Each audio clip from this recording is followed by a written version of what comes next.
চতুর্ভুজাং কালিকাং দক্ষিণাং দিব্যং বন্দে মালা বিভূষিতাং কালী কালী মহাকালী কালীকে পাপহরিণী ধর্মতমপ্রদে দেবী নারায়ণী নমস্তুতে।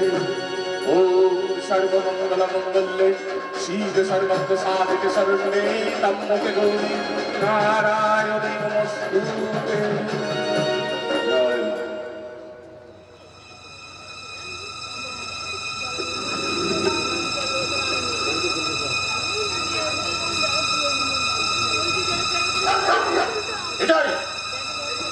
এটাই তো সেই রঘুনাথপুরের শ্মশানকালীর মন্দির।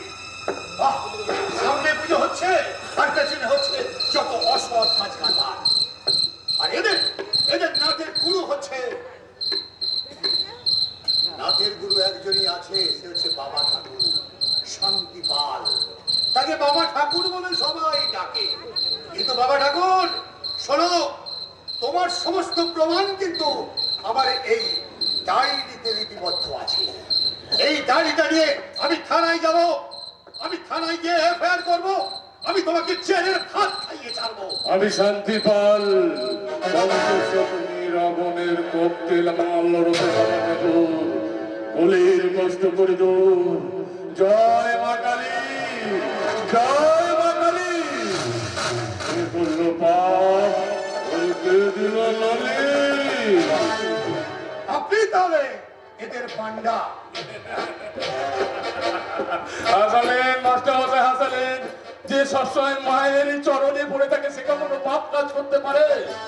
আমি সব হয়ে কামড়াই, শকুন হয়ে ঠোকরাই, আর সিংহের মতো জ্যান্ত মাথা গুলোকে আমি চিবিয়ে চিবিয়ে খাই। মাস্টার মশাই, আমি যদি পাপি হই তাহলে আমার মাথায় কোনো বাজ, আমি করি না কোনো অসৎ কাজ। একদম থামুন, ওসব পান্ডামি আপনি বাদ দিন। আপনি বারবাচার করে গোটা গ্রামটাকে চিলে খেয়েছেন। ঠিক বলেছেন মাস্টার মশাই, আপনি একদম ঠিক বলেছেন। পরম পুরুষ শ্রী শ্রী খারক রামকৃষ্ণ পরমহংসদেব রামপ্রসাদ বিবেকানন্দ এসব ঋষিদের কত লোক কত কথা বলতো, তাই কি গায়ে মারলে চলে? স্বামী বিবেকানন্দ কি বলেছিলেন? বহু রূপে সম্মুখে কোথা খুঁজেছি ঈশ্বর, জীবে প্রেম করে এই জন সেই জন সেই ঈশ্বর। আর রামকৃষ্ণ কি বলেছিলেন? বলুক না রে অভিমান করবি নে, বরং মানের গোড়ায় ছাই দেয়া। হ্যাঁ, মানের গোড়ায় ছাই দেবো। শুনুন, এই আপনাদের মতো বর্ষার বিটের মাথা আর এই সামনের পচা ট্রেনটা এদের কোনোদিন পরিষ্কার হয় না। শুনুন, আমি আপনাকে বলে দিয়ে যাচ্ছি, আমি কিন্তু থানায় এফআইআর করবো, আমি কিন্তু থানায় আমি কমপ্লেন জানাবো। এই অসৎ কাজ আমি কিন্তু এখানে করতে দেব না। ও মাস্টার বলছি, আপনি তো ওই কমপ্লেন করলে পুলিশ আজ আমাকে ধরে নিয়ে যাবে, আমাকে হাত করা পড়াবে। তাই থানায় নিয়ে যাওয়ার আগে আমার একটা অনুরোধ শুনবে মাস্টার মশাই। বলুন বলুন, তাড়াতাড়ি বলুন। না, বলছিলাম যদি একটু মায়ের প্রসাদ গ্রহণ করেন তাহলে আমি ধন্য হব মাস্টার মশাই। প্রসাদ মানে প্রলয়, প্রলয় মানে ধ্বংস। আমি শান্তিপাল পঞ্চশতী রাবণের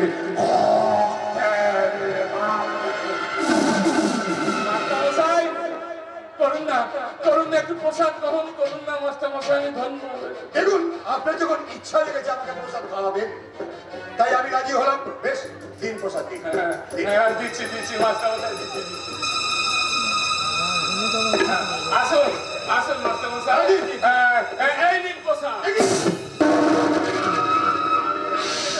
এটা কিন্তু আপনি করতে পারেন না, আপনি করতে পারেন না। ওই শালা মাস্টার, আমার বিরুদ্ধে প্রমাণ নেবে না মাস্টার, আমার বিরুদ্ধে রিপোর্ট লিখবে না মাস্টার। কত প্রমাণ দেবে? আমি প্রমাণিত দেবো, আমি নিজে দাঁড়িয়ে সাক্ষী দেব। ও মাস্টার, বলছিলাম ওই থানায় গিয়ে সাক্ষী দেওয়ার আগে ব্যাগটা ধরুন। হ্যাঁ হ্যাঁ, দেখো চকলেট বোম নয়, পেটো বোম।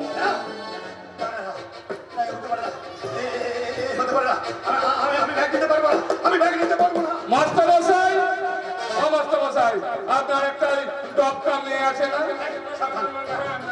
কি কি বেশ নাম মিতা মনে পড়েছে মিতা মাস্টার মশাই ব্যাগটা না নিলে আপনাদের টপ ক্লাব নিয়ে টাকাটি ধর্ষণ করবো এই গাড়ি আর আমি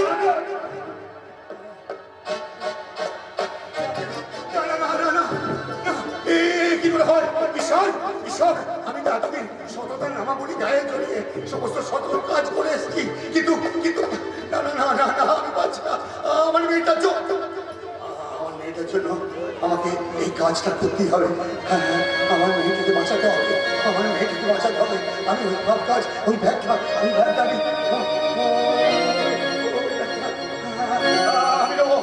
নেবো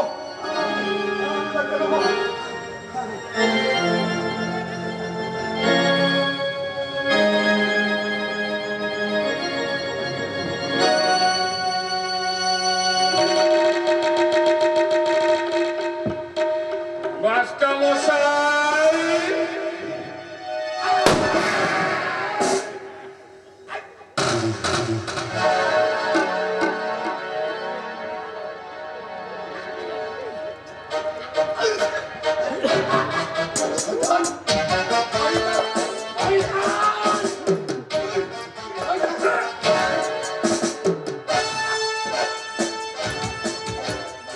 স্যার মাস্টার আমার বিরুদ্ধে প্রমাণ দেবে রিপোর্ট দেবে একবারে খুঁচিয়ে দিলাম মাস্টার মশাইকে রিপোর্ট দিয়া প্রমাণ দিও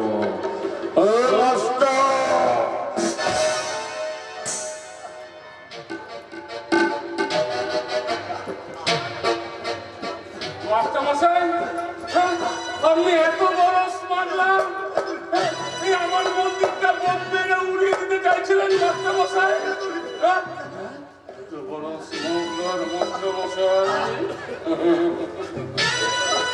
আমায় একটু জায়গা দাও মায়ের মন্দিরে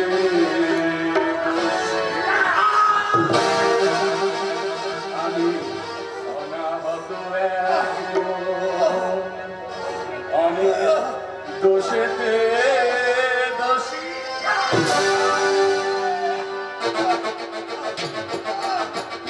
আমায় একটু জায়গা দাও মায়ের মন্দিরে বসি মায়ের মন্দিরে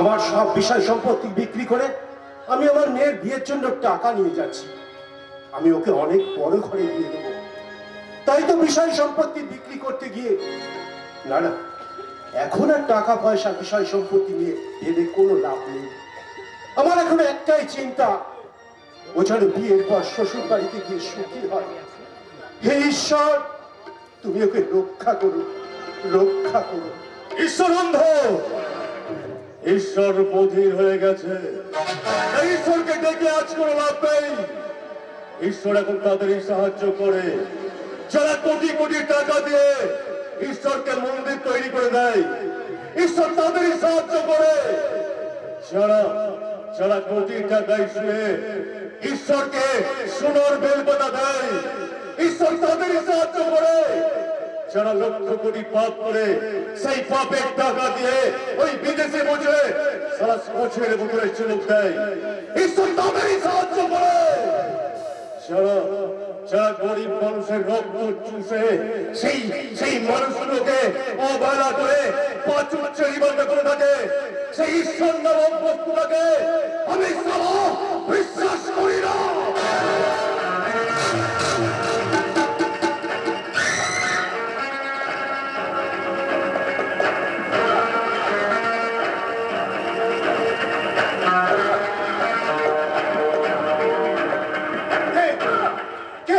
নামটা শিবা তারা ধামটা কেদারনাথ নয় কলকাতা ছোটবেলা থেকেই আমার যাকে এসব কথা বলতেন ওই ব্যাগটা আমার খুব দরকার শর্টপট ব্যাগটা দিয়ে শর্টপট সার্কেট বলুন তো এই ব্যাগ আমি কাউকে দেবো না।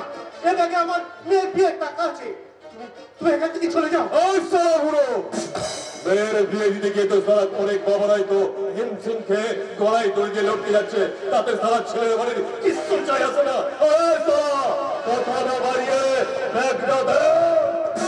আমি মরবো, তবু এই ব্যাগ আমি কিছুতে দিতে পারবো না। তুমি চলে যাও, তুমি চলে যাও। ওই সালা, এই শিবা যাওয়ার জন্য আসেনি, আগে ব্যাগ তারপর ত্যাগ। ব্যাগটা দে, ব্যাগটা দে। আমি কিছুতেই দেবো না।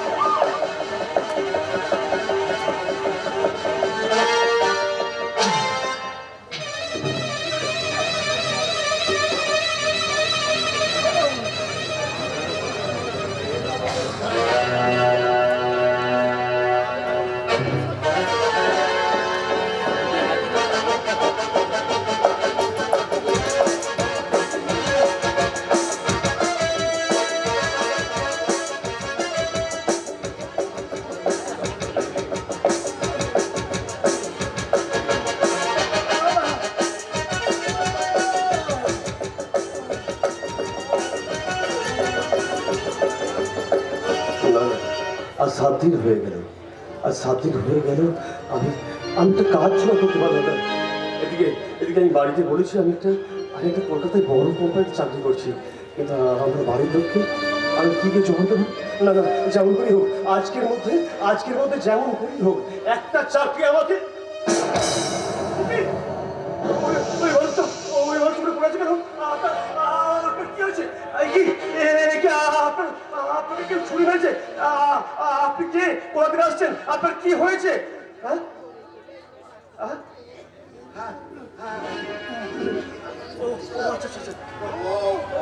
আপনার খুব কষ্ট চাই তো? আপনার এই ছুরিটা আমি তুলে দিচ্ছিলাম।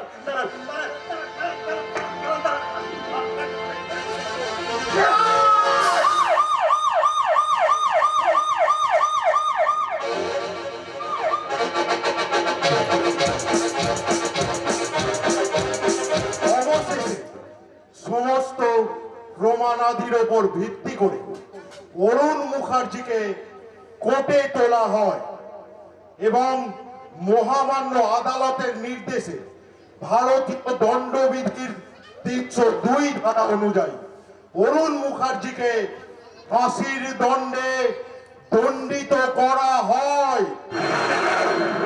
অরুণ Mukherjee will be hanged till death.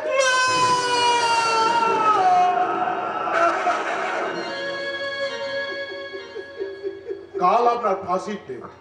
আপনার অনুরোধে আজ আমি এসেছি আপনার সঙ্গে একান্ত সাক্ষাৎ করতে। বলুন আপনার শেষ ইচ্ছা কি? জজ সাহেব, বিশ্বাস করুন জজ সাহেব, আমি খুনটা করি। বিশ্বাস করুন, আমি খুনটা করি। আমি জানি না কি খুন করেছে, তবু আমি রাস্তাতে যাচ্ছিলাম, দেখুন হঠাৎ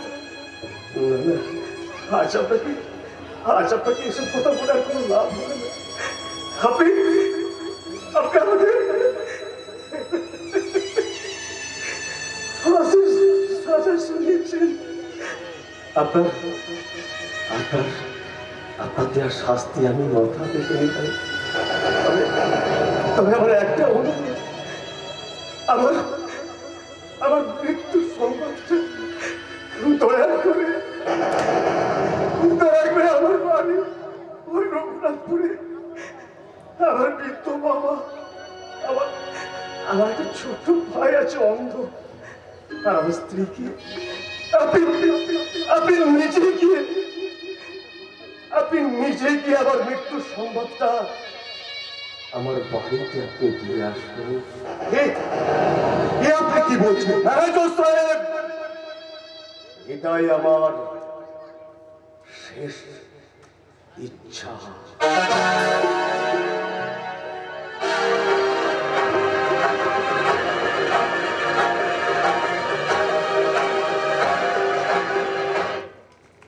ঢং ঢং ঢং।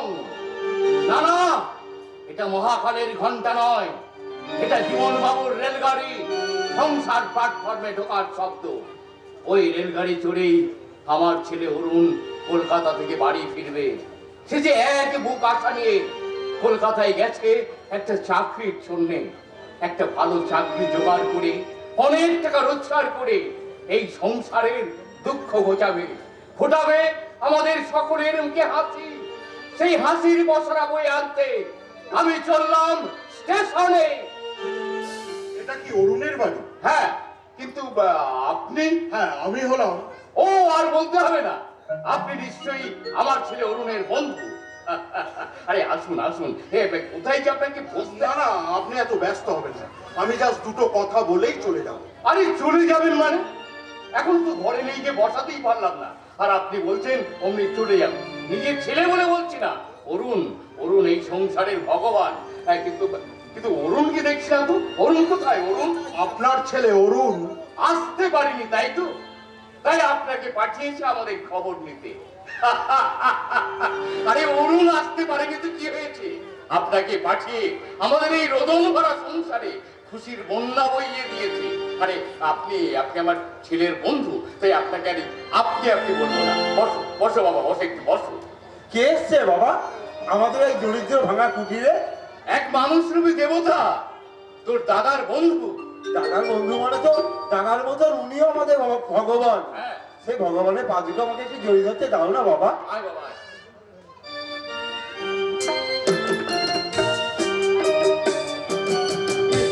এ তুমি কি করছো? আমি আমি তোমার দাদার বন্ধু, ভগবান নই। আর আমি এসেছি তোমার দাদা। সব কথা শুনবো, তবে দাঁড়িয়ে নয়। আমায় গড়িয়ের ভাঙা ঘরে একটু পায়ের ধুলো দাও, তারপর তোমার সব কথা শুনবো। তাছাড়া তোমাকে দেখলে আমার বৌমা মানে অরুণের বউ খুব খুশি হবে। আপনি আমাকে কি দিয়ে খুশি করবেন বাবা? একি আপনি? ও অরুণের বন্ধু, বিশেষ কাজের জন্য অরুণ আসতে পারেনি, তাই ওনাকে। আপনি নিশ্চয়ই আমাদের ঘরে খুশির খবর এনেছেন, তাই না দাদা? হ্যাঁ, হ্যাঁ। ঈশ্বর, আমি এখন দেখি সত্য কথাটা কিভাবে বলবো। এই অসহায় দুস্থ পরিবারের মানুষগুলোকে কিভাবে বোঝাবো যে তাদের অরুণ। কি হলো? কি হলো দাদা? আপনি চুপ করে গেলেন কেন? তাহলে কি কোনো বিপদ? না, না, আপনি অহেতুক চিন্তা করছেন। কি ব্যাপার? আসল কথা হলো অরুণ। যাই ঘটুক না কেন, বলুক দাদা, বলুন। আপনার দেওয়া খবরে আমরা সবকিছু সহ্য করতে পারবো। হ্যাঁ দাদা, আপনার এই অন্ধ ভাইটা সারা জীবন দিনের আলো চোখে দেখেনি, সারা জীবন রাত্রিকে ভরসা করে চলেছে। তাই হাসি কান্না সুখ দুঃখের মধ্যে কোনো ভেদাভেদ নেই। আর এই বৃদ্ধ পিতাটি এই সমাজ সংসারে সকলের বোঝা, শুধু ফেলে না দিতে পারার কারণে অবজ্ঞার সাথে তুলে রাখতে হয়। এই যাদের জীবনের বর্ণমালা, সুখ দুঃখের হাসি কান্নার বানান, আপনি কোন বর্ণে লিখবেন? দুঃখের সাগরে যারা শয্যা পেতেছে, কান্নার শেষের বিন্দু দিয়ে আপনি তাদের কেমন করে ভেজাবেন? না না, আপনি মানে আপনারা অহেতুক দুশ্চিন্তা করে ভয় পাচ্ছেন। আসল কথা হলো মানে ওই চাপে, বিশেষ কাজের চাপে অরুণ এখানে আসতে পারেনি, তাই সে আমাকে এখানে পাঠিয়েছে আপনারা কেমন আছেন দেখে যেতে। ও ইয়ে, আর এই 15,000 টাকা সে দিয়ে পারে। তাকে গিয়ে বলবেন আমরা দুঃখের সঙ্গে পাঞ্জা লড়ে বেঁচে থাকবো, তবু এই টাকা আমরা কিছুতেই ছুঁতে পারবো না, কিছুতেই না, কিছুতেই। আপনি এভাবে ভেঙে পড়বেন না, আমি তাকে নিশ্চয়ই বলবো, আর আমি বললে সে নিশ্চয়ই আসবে। তবে তবে আপাতত আপনাদের সংসারের দুঃখ কষ্টের বোঝাটাকে একটু হালকা করতে এই টাকাগুলো আপনি গ্রহণ করুন বৌদি। এটা অরুণের রোজগারের টাকা, অনেক কষ্টার্জিত অর্থ সেই আমার হাতে তুলে দিয়ে সেই আমাকে এখানে পাঠিয়েছে। বেশ, নেব। তবে আপনাকেও টাকা সমেত হাতটা আমার মাথায় রেখে দিব্যি করতে হবে, 7 দিনের মধ্যে তাকে যেন এই গ্রামেতে পাঠানো হয়। আপনি কি করলেন বৌদি? কি হলো দাদা? বৌদির কথার উত্তর না দিয়ে নীরবে কেন? তবে গিয়ে সংসারে ভগবান আমার দাদা আসবে না, আসবে না। আমার অরুণ আমার অরুণ আর কোনোদিন ফিরে আসবে না। ওনার কথা শুনে বুঝতে পারছিস না, ও আমাদের সঙ্গে নাটক করছে, নাটক। না, আপনি ভুল করছেন। কোনো নাটক আমি করছি না, কারণ এর আগে কোনোদিন কোনো নাটক আমি করিনি। তবে তবে এবার আমি নাটক করব। ভগবানের সৃষ্ট এই পৃথিবী নামক রঙ্গমঞ্চে আমি জীবন নাটকে অভিনয় করব। জানি না মৃত্যুর আগের দিন পর্যন্ত সেই জীবন নাটকের একজন সার্থক অভিনেতা আমি হতে পারবো। আমার এই টাকা সহ হাতটা আমি আপনার মাথায় রেখে কথা দিচ্ছি, আগামী 7 দিনের মধ্যে অরুণকে আমি এ বাড়িতে ফিরিয়ে আনবো। আর তা না হলে আপনারা আমার মরা মুখ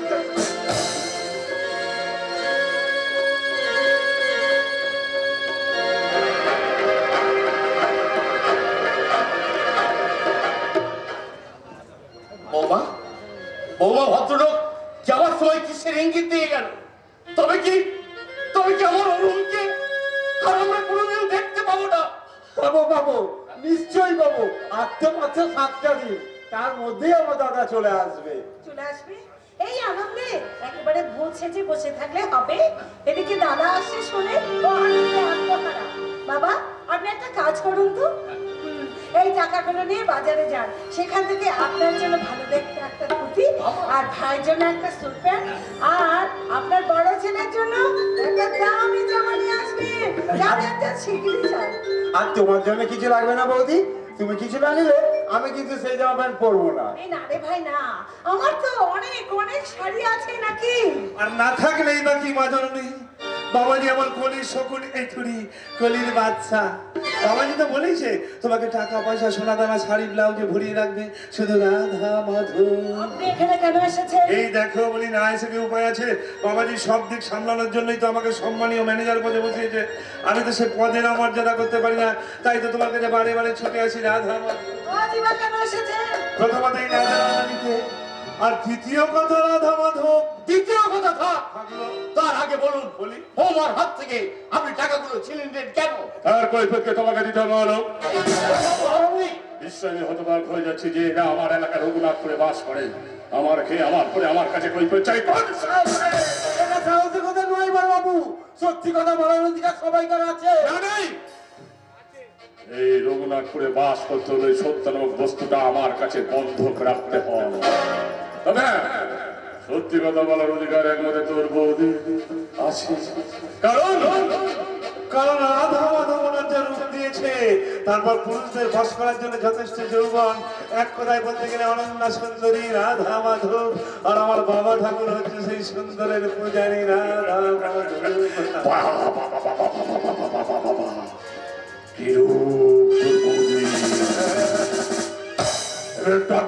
ঠাকুর সত্য ফোটা খরচের মতো পাপড়ি মেলে আছে। তোর বৌদি তো আমার পুজোয় লাগবে। আর আমি পাবো সেই পুজোর প্রসাদ রাধা। করুন, কাদের সামনে কি কথা বলছেন? উনি আমার শ্বশুর মশাই হলেও আমার বাবার মতো, ও আমার ছোট ভাইয়ের মতো। ওদের সামনে কথা বলে নিজেদের ছোট করছেন কেন? বৌদি, আমার সোনা মিষ্টি বৌদি। আচ্ছা বৌদি, তুমি কি জানো এই দেশের সমাজ ব্যবস্থা হাজার অন্যায় অধর্ম পাপ করে বড়রা আরো বড় হয়, আর ছোটরা সত্য ন্যায় ধর্মকে বুকে চেপে দেখে ছোট থেকে ছোট হতে হতে হতে হতে একবারে মাটির সাথে মিশে যায়। আর এটাই হলো কলির যুগ ধর্ম। এই ধর্মের দোহাই দিয়ে আপনি গরিবের টাকাগুলো এইভাবে ছিনিয়ে নেবেন? আমি শান্তিপাল কংস শকুনি রাবণের ককটেল মাল রূপে বাবা ঠাকুর কলির কষ্ট করি দূর। জয় মা কালী। অন্যায় অত্যাচার অবিচার আমার ধর্ম, খুন ধর্ষণ রাজানি আমার কর্ম, পাপ আর পাপীর আমার কর্ম। তবু তোদের উপর কোন অন্যায় অত্যাচার হোক আমি একদম চাই না, একদম না। তাহলে আমার বৌদির হাত থেকে টাকাগুলো ছিনিয়ে নিলেন কেন? না জানা না, ওই 40,000 টাকার এইগুলো হচ্ছে তার সুদ। কিন্তু সুদ বাবদ সেই জমি আপনারাই চাষ করেন। আর সেই চাষের ফসল ওই জমিতে ফসল হয় না রে ভাই। আরে 40,000 টাকা তো ফেলনা নয়। তাই ওই সুদটা আজ নিয়ে গেলাম। তবে হ্যাঁ, এই সুদ আর কোনোদিন দিতে হবে না। যদি ওই আপনার বন্যা জমিটার সাথে আপনার এই বন্যা টুকটুকে বৌমা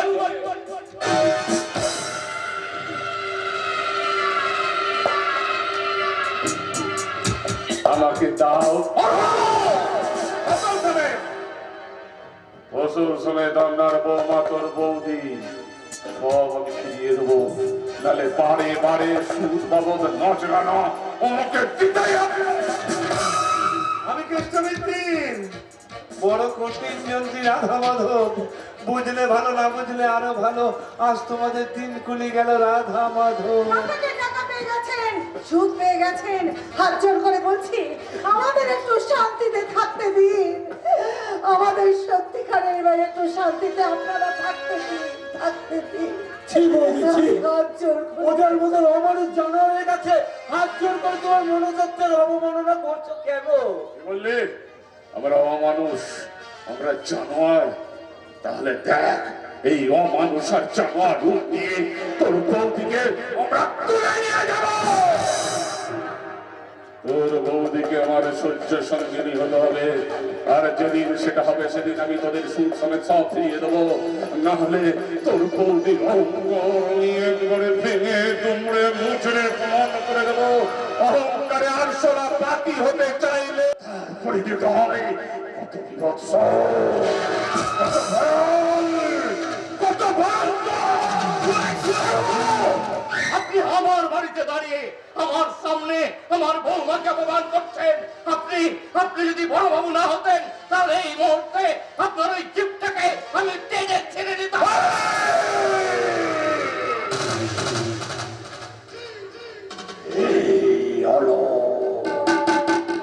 তুই কি বলছিস আমার সামনে? তুই নিজেই জানিস না। আপনার পায়ের তলায় ঢুকে থাকা ওই কাঁটা আমি দাঁত দিয়ে তুলে নেওয়ার জন্য তৈরি হয়ে আছি।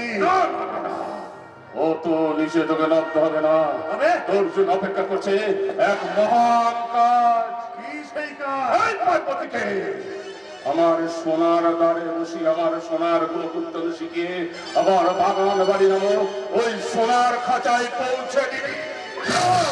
এসো সুন্দরী এসো, তোমাকে ঘরে ঘরে বানায় না, তাই তোমাকে পৌঁছে দেবো ওই স্বর্গের নন্দন কানন্দ রাধা মাধব। না না, আমার বৌমাকে আমি কোথাও নিয়ে যেতে পারবো না।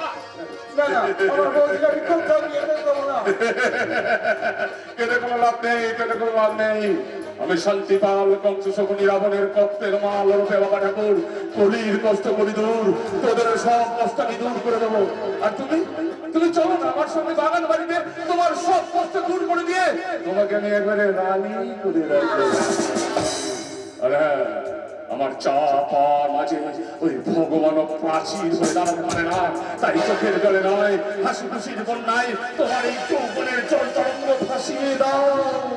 দিনের সময় তুমি নাও, তোমরা সবাই পাবে সুখ শান্তিতে ভরা এক স্বপ্নময় পৃথিবী। নীল আকাশের নিচে ওই পৃথিবী, পৃথিবীর পরে ওই নীলাকা তুমি দেখেছ কি?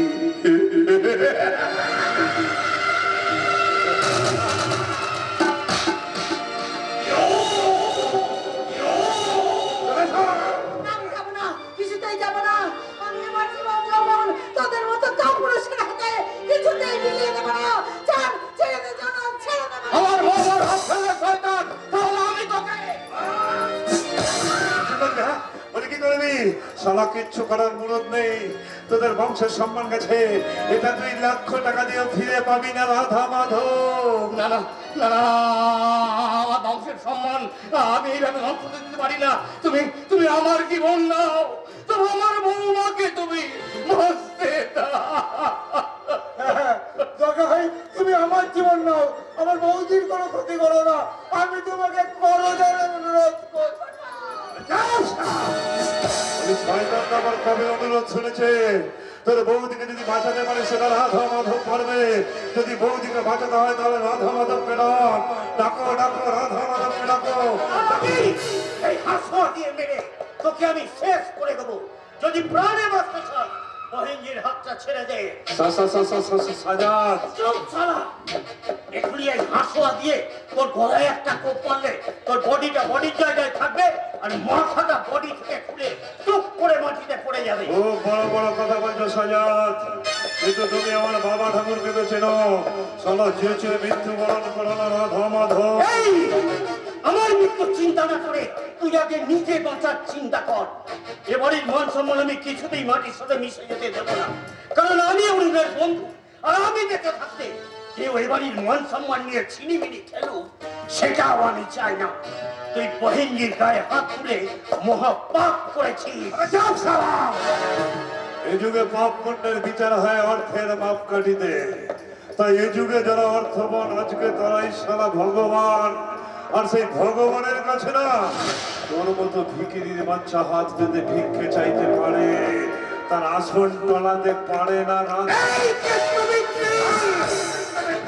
নিজে করেছিলে পাপের নাম, তোমারটা ভুলে যাচ্ছ। যাও, চুপচাপ বাড়ি যাও। আর তোমার বাবাজিকে গিয়ে বলো সারাগাত যতদিন বেঁচে আছে পৃথিবীর কোন শক্তি এ পরিবারে প্রতিষ্ঠিত দিলে তাকে আমি চালিয়ে পুড়িয়ে একেবারে শেষ করে দেবো।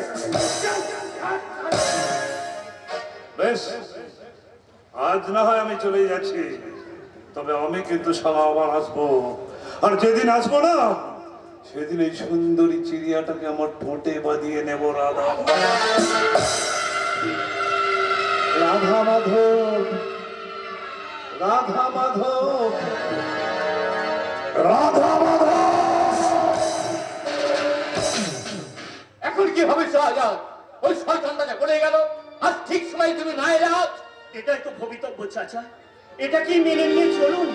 কারণ জঙ্গলে বাস করে বাঘ সিংহের দাপত্য নিরীহ প্রাণীদের সহ্য করতে হবে, তাই না? ধন্যবাদ, ধন্যবাদ শাহজাদা, আমাদের পাশে দেবতার মতো থাকার জন্য তোমাকে অসংখ্য অসংখ্য ধন্যবাদ। এ আপনি কি বলছেন ভাবি? এটা তো আমার কর্তব্য। আজ যদি অরুণ থাকতো, অরুণও ঠিক এইভাবেই এই পরিবারটাকে বাঁচাতো। কিন্তু অরুণ নেই, 6 মাস হলো সে কলকাতা গেছে, তবুও তার ফেরার কোনো লক্ষণ নেই। ফিরেছিল সারদা, ফিরেছিল। তবে দাদা নয়, দাদার এক বন্ধু দাদার খবর নিয়ে এসেছিল। সে কি, সে না এসে তার এক বন্ধুকে পাঠিয়েছিল? কেন সে আসতে পারলো না? আর এসেছিল যদি চলে গেলই বা কেন, এটাই তো প্রশ্ন। না, না এসেছিল তোমার দাদার পাঠানো 15,000 টাকা নিয়ে এসেছিল। সেই দাদার হাত দিয়ে অরুণের পাঠানোর টাকাগুলো তুমি নিতে পারলে ভালো। আমি তো নিতে চাইনি, তবে হ্যাঁ, তাকেও আমার মাথায় হাত দিয়ে দিব্যি করেছি 7 দিনের মধ্যে সে যেন অরুণকে এই গ্রামেতে পাঠাতে পারে। বেশ বেশ ভাবি, বেশ। টাকাগুলো নিয়েছো, তুমি ভালোই করেছো। 7 দিন বাদে অরুণ যখন এই বাড়িতে ফিরে আসবে, তখন তার কষ্ট করে উপার্জন করা টাকাগুলো দিয়ে। নেই, ওই টাকাগুলো শয়তানের দল ছিনিয়ে নিয়ে গেছে। কিন্তু কেন? ওদের কাছে তো তোমাদের জমি বন্ধুর কাছে বলে শুনেছি। হ্যাঁ আছে, কিন্তু ওই শয়তানগুলো বলছে ওই জমি নাকি বন্ধা, ওই জমিতে কোনোদিন কোনো ফসল হয় না, তাই সুদ পাবো ওই টাকাটা ওরা নিয়ে গেছে। এই কথাটা তোমরা আমাকে আগে বললে না কেন? তাহলে হারামির বাচ্চাটাকে মেরে ওর থেকে টাকাগুলো আমি নিয়ে নিতাম। না শাহজাদা, না, আর কোনো অশান্তি নয়, আর কোনো দুর্ঘটনা নয়। মাথার উপর ঈশ্বর আছেন, তিনি ঠিক একদিন না একদিন বিচার করবেনই করবেন। বেশ বেশ ভাবি, বেশ। আসলে তোমার মতো উদার মন আর মানবিকতা আমি যে আর কারোর মধ্যে দেখিনি। সেই জন্যেই তো আমার গৃহলক্ষ্মী, আমাদের সকলের অন্নদাত্রী মা। ওর মতো মা আছে বলেই তো এই সংসার হাসি গান আনন্দের এক স্বর্গীয় নন্দন কানন। ঠিক বলেছো বাবা, ঠিক বলেছো। বৌদি হচ্ছে আমাদের পরম দেবী, আমাদের ঘরের লক্ষ্মী। আর সেই লক্ষ্মীর পাশে কদিন পরে নারায়ণ চলে আসবে, আর সেই নারায়ণ সে বৌদিকে বলবে। কি বলবে সেটা আমি জানি রে দুষ্ট। বলবে আকাশের চাঁদ মাটির বুকে জোছনায় রং ধরে, আমার জীবনে কেন বারে বারে তোমাকে তোমাকে তোমাকে মনে পড়ে। আকাশের চাঁদ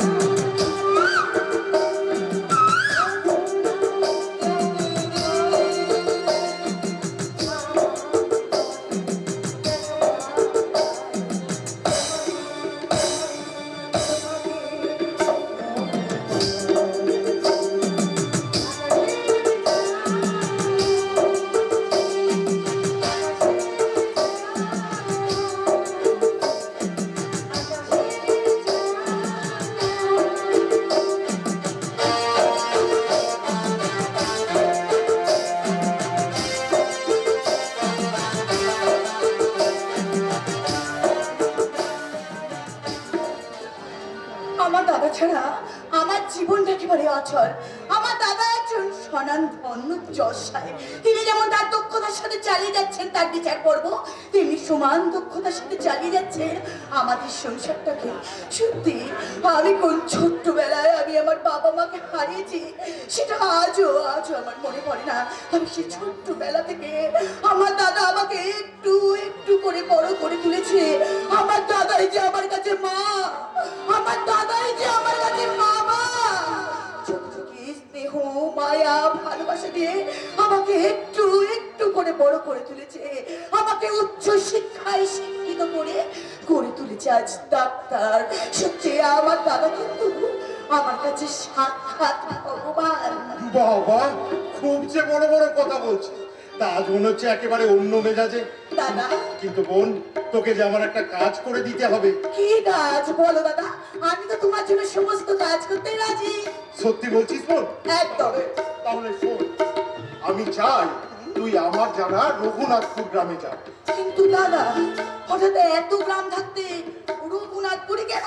জানিস বোন, কিছুদিন আগে আমি ওই রঘুনাথপুরে গ্রামে গিয়েছিলাম, আর সেখানে গিয়ে দেখলাম সেখানকার কত অসহায় দরিদ্র মানুষ শুধুমাত্র পয়সার অভাবে চিকিৎসার জন্য কলকাতায় আসতে পারে না। তাই তোর মতো ডাক্তার যদি সেখানে যায়, ওই অসহায় দুস্থ মানুষগুলোর কিছুটা হলেও সমস্যার সমাধান হয়, তাই না বল?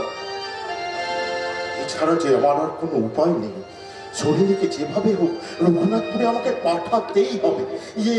বোন, হ্যাঁ তোর কোনো অসুবিধা হবে না, আমি তোর সব ব্যবস্থা করে দেবো। দাদা গো, তোমার সমস্ত কথা যে আমার কাছে মহাপুরুষের বাণী গো দাদা। তাই তো তোমার কথাকে মাথায় নিয়ে আমি নরকে যেতে রাজি। না রে বোন, নরক নয়, তোকে তো আমি স্বর্গে পাঠাবো রে বোন। দাদা, দেখিস, একদিন ওই রঘুনাথপুরের বুকেই গড়ে উঠবে তোর সুখের নন্দন কানন, আর সেই দিনই হবে আমার মহা পাপের প্রায়শ্চিত্ত। না দাদা, না, তোমার মতো তুল্য মানুষ কোনোদিনও কোনো পাপ কাজ করে না। আমি তো বিশ্বাস করি না দাদা। ওরে বোন, মানুষ যে তার অজান্তে কখন কোন পাপ করে বসে তা কি সে নিজেও জানে রে? তবে সেই পাপের স্থানে কি করে গড়ে উঠবে স্বর্গ দাদা? নিশ্চয়ই করে উঠবে। তবে তবে সবটাই নির্ভর করছে তোর সততা আর কর্মনিষ্ঠার উপর। বেশ, তবে তাই হোক। তোমার আশীর্বাদ মাথায় নিয়ে আমি পৌঁছে যাবো আমার লক্ষ্যের দিকে। তবে তবে দাদা, তুমি আমাকে বলো তো, তুমি কি এমন পাপ কাজ করেছো যার জন্য তুমি এত হীনমান্যতায় ভুগছো? বলো দাদা, বলো বলো বলো। বলবো রে বোন, বলবো। যেদিন তুই আমার কথা মতো চলে তোর অভীষ্ট লক্ষ্যে পৌঁছে যেতে পারবি, সেদিন তোকে আমি বলবো আমার কোন মহা পাপের প্রায়শ্চিত্ত করার জন্য আজ আমি তোকে রঘুনাথপুর পাঠাতে বাধ্য। দাদা, বাদ দে সব কথা। শোন, আগামী 15ই ডিসেম্বর তোকে রঘুনাথপুর যেতে হবে। তার আগে আমি সব ব্যবস্থা করে রাখবো, কেমন? বেশ বেশ দাদা, বেশ। তোমার কথা রাখতে, তোমার আশীর্বাদ মাথায় নিয়ে আমি এগিয়ে যাব আমার লক্ষ্যের দিকে। আমি তোমার কথা রাখতে আমি যাব রঘুনাথপুরের উদ্দেশ্যে। দাদা, তুমি আমায় আশীর্বাদ করো দাদা, আমি যেন তোমার হিত গৌরব ফিরিয়ে আনতে পারি দাদা। তুমি আমায় আশীর্বাদ করো দাদা, আমি যেন তোমার সম্মান রাখতে পারি দাদা, আমি যেন তোমার হিত গৌরব ফিরিয়ে আনতে পারি দাদা। ঋত গৌরব। ওরে বোন, আমি যে আমার গৌরবকে নিজের হাতেই গলা টিপে খুন করেছি রে। অরুণ, তোমার প্রতি যে অবিচার আমি করেছি তা তুমি হাসি মুখে মেনে গিয়ে ফাঁসির দড়ি গলায় পড়েছ। এর জন্য ঈশ্বর আমাকে কি শাস্তি দেবেন আমি জানি না, কিন্তু আমি যতদিন বেঁচে থাকবো সেই মহা পাপের প্রায়শ্চিত্ত আমি করে যাব। অরুণ, হ্যালো, হ্যাঁ মিস্টার সরকার, বলুন কি সংবাদ? হ্যাঁ স্যার, একটা অত্যন্ত শুভ সংবাদ আছে স্যার। তাই না? হ্যাঁ, আর সংবাদটা এতই শুভ আপনি আনন্দ চেপে রাখতে পারবেন না। বেশ, বলুন কি সেই শুভ সংবাদ? স্যার, বেশ কিছুদিন পূর্বে খুনের দায়ে অরুণ মুখার্জিকে আমি গ্রেপ্তার করেছিলাম হ্যাঁ হ্যাঁ হ্যাঁ এবং আপনার বিচারে যার ফাঁসি হয়েছিল, হ্যাঁ। কিন্তু আমার মনে হচ্ছে ওই অরুণ মুখার্জি খুনি ছিলেন না। আপনার এই কথা মনে হওয়ার কারণ? স্যার, গতকাল চ্যাটার্জি বাবুর এজলাসে এক মানসিক বিকৃতির বিচার ছিল। শুধুমাত্র সাক্ষীর অভাবে ছাড়া পেয়ে গেল সেই খুনি শিবা। এটা নাকি তার 50 নম্বর খুন, আর প্রতিবারেই সে নাকি এইভাবে ছাড়া পেয়ে যায়। তাই নাকি? হ্যাঁ স্যার, শিবা এমনই নির্মম আর ভয়ঙ্কর যে কেউ তার বিরুদ্ধে সাক্ষী দিতে রাজি হয় না। কিন্তু স্যার, আশ্চর্যের বিষয়, ওই অরুণ আর শিবাকে হুবহু দেখতে এক।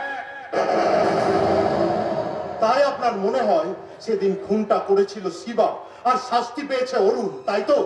Yes sir, yes sir. তাই আপনি বলেছিলেন যে ওই অরুণের মতো কাউকে দেখতে পেলে। হু, yes yes yes, you are a precious jewel. আচ্ছা আচ্ছা আচ্ছা মিস্টার সরকার, আপনি জানেন ওই শিবা কোথায় থাকে? হ্যাঁ স্যার, হ্যাঁ স্যার, ওই শিবা থাকে সোনাগাছির নিষিদ্ধ পল্লী। ভগবান এতদিনে আমার প্রতি মুখ তুলে চেয়েছে, আমার মহা পাপের প্রায়শ্চিত্ত করার ছোট্ট একটা সুযোগ তিনি আমাকে দিয়েছেন। যেভাবেই হোক ওই শিবাকে খুঁজে বার করে তাকে অরুণ সাজিয়ে আমাকে পাঠাতে হবে ওই রঘুনাথপুর গ্রামে। ওই অসহায় দুস্থ পরিবারের মানুষগুলোকে যেভাবে হোক বাঁচাতেই হবে। তাই একটু সময় নষ্ট না করে আমি এখনই বেরিয়ে পড়বো ওই শিবার সন্ধানে।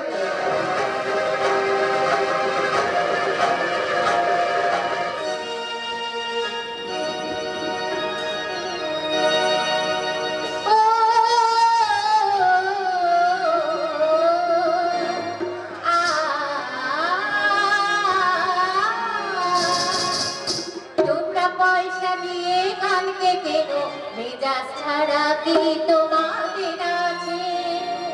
তোমরা পয়সা দিয়ে গানকে কেন, মেজাজ ছাড়া কি তোমাদের আছে? টাকাটা ছুঁড়ে মারো, তোমরা যে টাকাটা ছুঁড়ে মারো, তাই দেবতার মাঝে। তোমরা পয়সা দিয়ে গানকে কেন, মেজাজ ছাড়া কি তোমাদের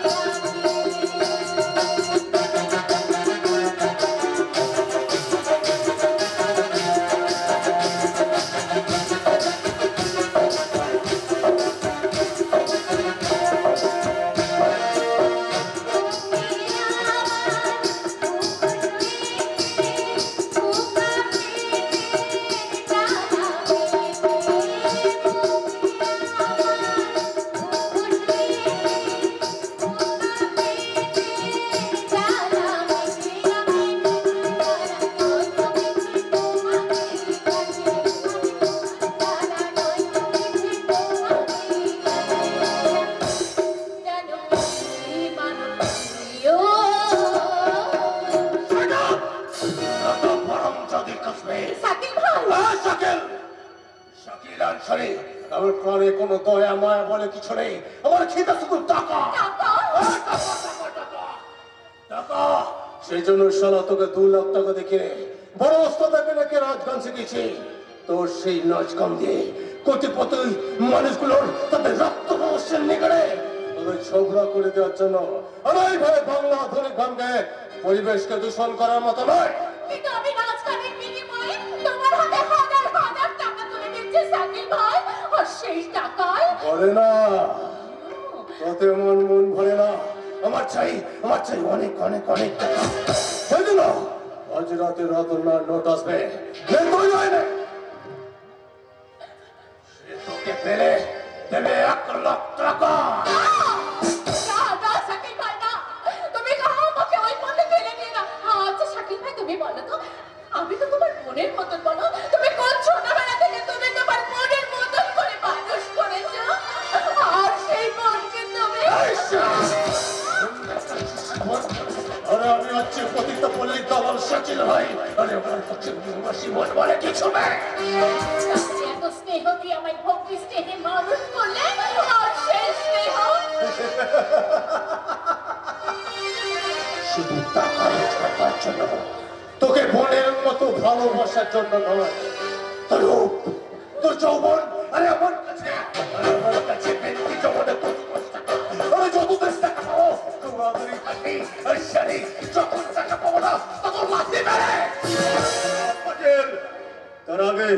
তার আগে সবাই পিস্তলে গুলি দিয়ে তোকে সালা উপরে যাওয়ার টিকিটটা ধরিয়ে দেবো। তোর এত বড় সাহস, মোহিনী আমার চেনেও ওর গায়ে তুই হাত তুলিস? আরে শালা, তুই কলকাতা দৌলতে পারিস তো যত কেরামতি নিরস্তা মানুষের পর আমার ব্যাপারে নাম বলতে না, খালাস করে দেবে। আর সার্জেন্ট, মানুষ খুন করলে যেমন পুলিশ না করায়, তেমনি তেমনি বিনা দোষে আমার মনের মানুষের গায়ে হাত দিলে আমি সারা না করাবই, কারণ বর্তমানে মোহিনী আমার। ওর পেছনে যত টাকা খরচা করেছি সেদিন সালা সুদ ফেরত দিতে পারবি, সেদিন মহিলা বেতন, তার আগে নয়। আর সার্জেন্ট, কত টাকা পেলে তুই মোহিনীকে ছেড়ে দিবি বল? 5 লাখ। 5 লাখ? এতে সালা দুলাখ আছে, বাকিটা 7 দিনের মধ্যে পেয়ে গেছে। চলে এখান থেকে। আর যতদিন বাকি 3 লাখ টাকা না পাচ্ছি, মহিনী কিন্তু আমার হয়ে কাজ করবে। হ্যাঁ, করবে, কাজ করবে, শুধু নাচগান করবে। ওর ইচ্ছার বিরুদ্ধে তালা তুই কারো বিছানায় বাড়াতে পারবি না। চল ডান। হ্যাঁ, ডান।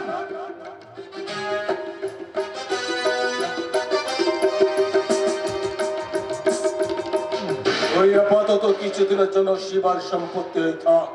আর সময় মতো বাকি 3 লাখ টাকা না পেলে তুই আবার হবি এই কবিতা করলে মুক্তি রানী। ভাইয়ের টাকা রোজগার করার মেশিন, টাকা রোজগার করার মেশিন। যে হৃদয়কে তুমি এত মানুষ খুন করো, সেই হৃদয় এত দয়া মায়া মমতা কোথায় থাকে? যে 5 লাখ টাকার বিনিময়ে তুমি আমাকে ওই শয়তানের হাত থেকে বাঁচালে। আচ্ছা শিবা, তুমি কি আমায় ভালোবাসো? একদম সালা ভালোবাসা কথা বলি না। মনে রাখিস, আমি মানুষ নই, আমি দয়া মায়াহীন মমতাহীন একটা কঠিন মহিলা। তুমি কয়লা হলেও তুমি আমার কাছে পরশ পাথর। তাই তো তোমার কারণে আমি হয়ে উঠেছি এই সমাজের এক শাশ্বত নারী, তোমার ভালোবাসায় ধন্য হয়ে। একদম সালা ভালোবাসার কথা বলবি না। সালা তোদের মতো মেয়েদের ভালোবাসা, যারা সালা আত্মসুখের জন্য অন্যের সন্তানকে গর্ভে ধারণ করে, আবার সেই সন্তানকে সালা অকুলে ভাসিয়ে দিয়ে পরপুরুষের হাত ধরে চলে যায়, তারা সালা তোদের আবার ভালোবাসা। চুপ, তাকিয়ে দেখ এই সমাজের দিকে। এরকম অযোগ্য নারীতে ভরে গেছে গোটা সমাজ। একদিন চেয়ে মাস সত্ত্বে প্রতিটি মানুষের অন্তর কেঁপে যেত, ভরে যেত ভক্তি ভালোবাসায়। আজ সেই মতাকে না শিবা না, তোমার ধারণা ভুল। এখনো সন্তানের ডাকে মায়ের অন্তর কেঁপে মিথ্যে তোর কথা সম্পূর্ণ মিথ্যে। তোর বাড়ি সত্যি হতো যদি তোর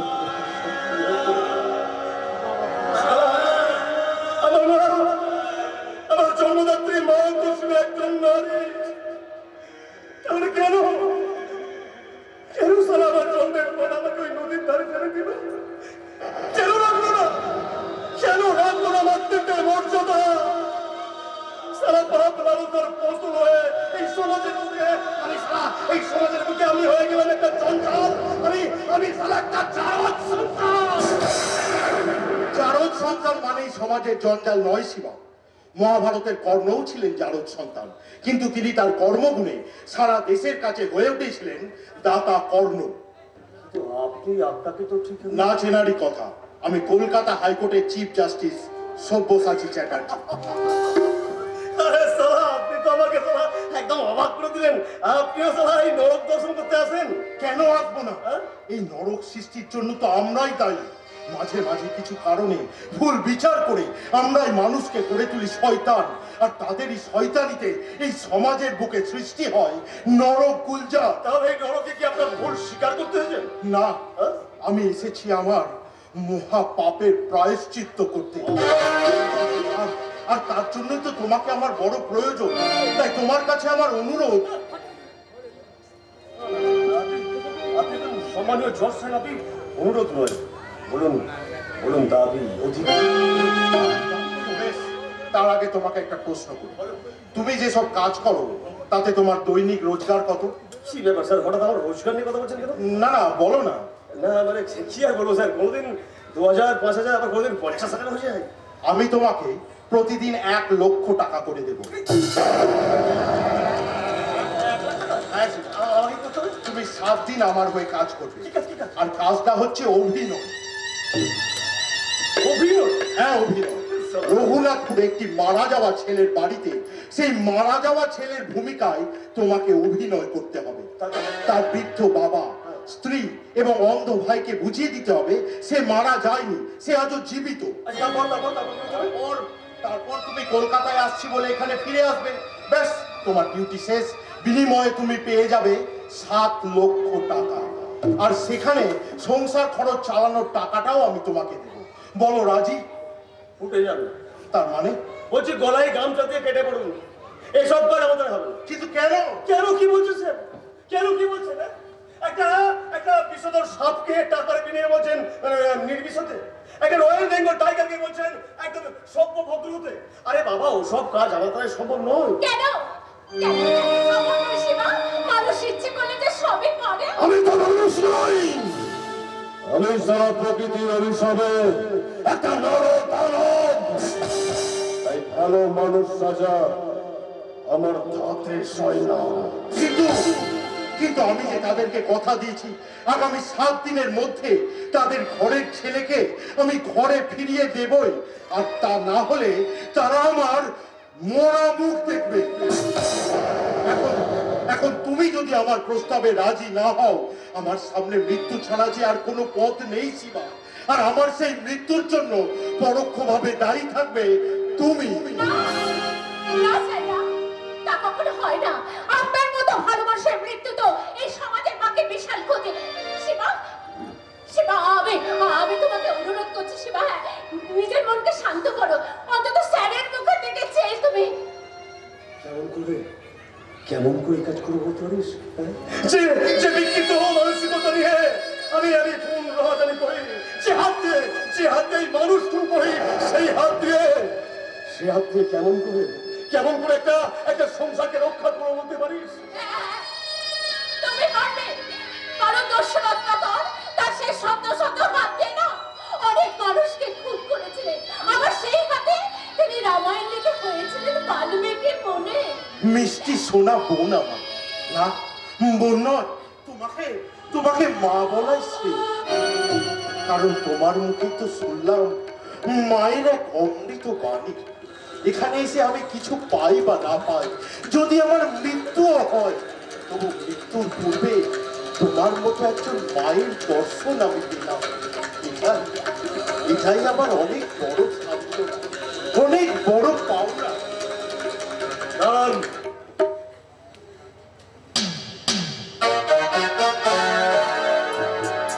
শিবা, আপনার কাজটা আমি করবো।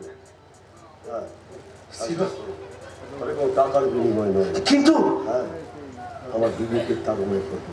শিবা, এই পাথর সম হৃদয়টাই জ্ঞানের হাতুড়ি দিয়ে আমার এই ভালোবাসার পাত্রে শুধুমাত্র তার কথা রাখতে এই কাজটা আমি করবো। তবে সংসার চালাবার জন্য যে টাকাটা দরকার, দয়া করে সেইটুকু টাকা আপনি আমাকে দেবেন। কিন্তু আমি জানতাম শিবা, তোমার একটা শুদ্ধ বিবেক আছে, যে বিবেকের তাড়নায় তুমি আমার মতো একটা পথের মেয়েকে 5 লাখ দিয়ে কিনতে কিন্তু এই কাজটা করতে গেলে শাকিল ভাইয়ের বাকি টাকাটা আমি কেমন করে দেবো? ততদিন না হয় আমি ওই সাকিব ভাইয়ের কাছে বন্দি হয়ে রইলাম। হ্যাঁ, কারণ আমার যে স্যারের কাজটা যে বেশি জরুরি।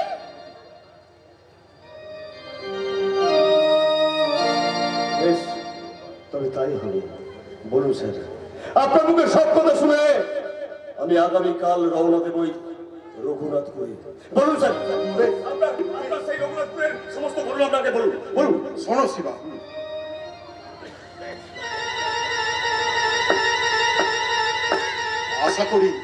আশা করি আমি তোমাকে সবটাই বোঝাতে পেরেছি। যাক, আজ আমি তাহলে আসি। ও, আর একটা ছোট্ট কথা, ওখানে সংসার খরচ চালানোর জন্য আপাতত এই 50,000 টাকা আমি তোমাকে দিয়ে গেলাম। আমি আসি তাহলে।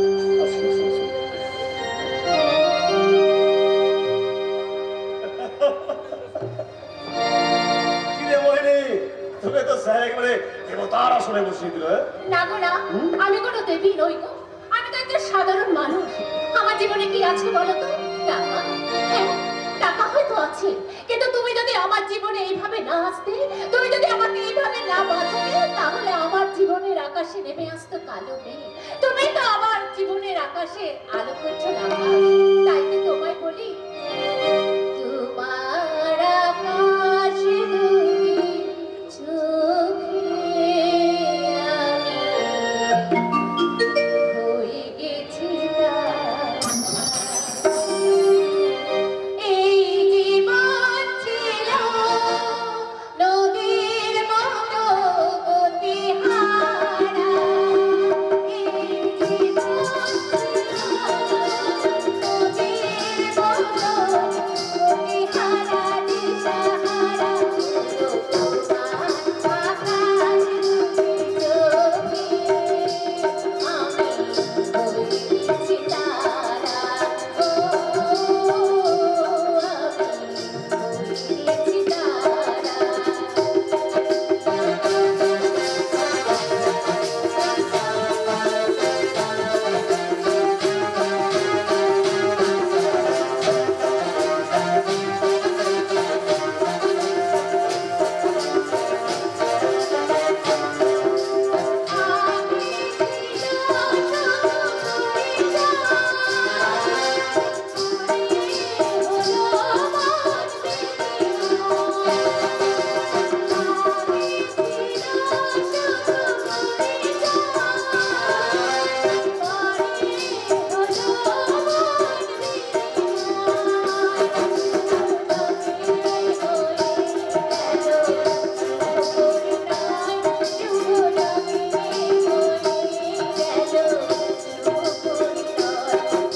আল্লাহ, আল্লাহ আর কতদিন এই জুলুম সহ্য করতে হবে? মেহেরবান, তোমার এই দুনিয়ায় ওই দুনিয়া কি কিগুলোর কি রাজ চলবে? তুমি কি দেখেও দেখতে পাচ্ছ না? এদিকে আর 6 মাস হয়ে গেল অরুণটা কলকাতা গেছে, তার সংসারটা ওই অভাবের পানিতে হাবুডুবু খাচ্ছে। তবু অরুণের ফেরার কোনো নাম নেই। তোর সংসারটা দেখতে দেখতে আমার মনের মধ্যে কেমন হচ্ছে। কি করে যে কিভাবে এখান থেকে ওই সংসারটাকে আমি বাঁচাবো, উদ্ধার করবো, আমি কিছুই বুঝতে পারছি না। হয়তো আমাকে কারো মনে নেই, আমি যে ছিলাম এই গ্রামেতে, এই মাটিতেই জন্ম আমার, তাই তো ফিরে এলাম আবার।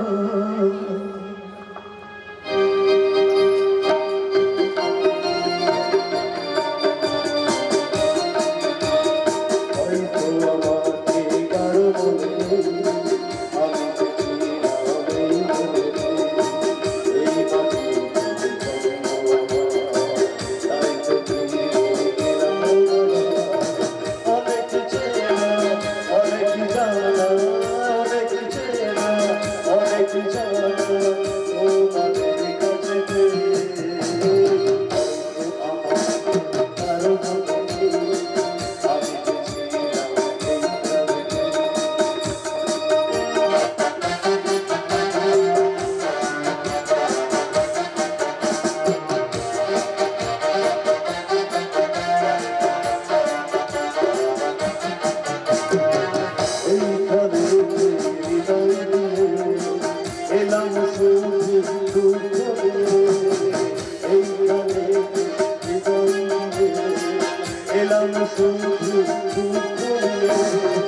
মুখটা ভেঙে গেল যে ঝড়, মুখটা ভেঙে গেল যে ঝড়, এলাম সেই ঝড় বুকেতে নিয়ে।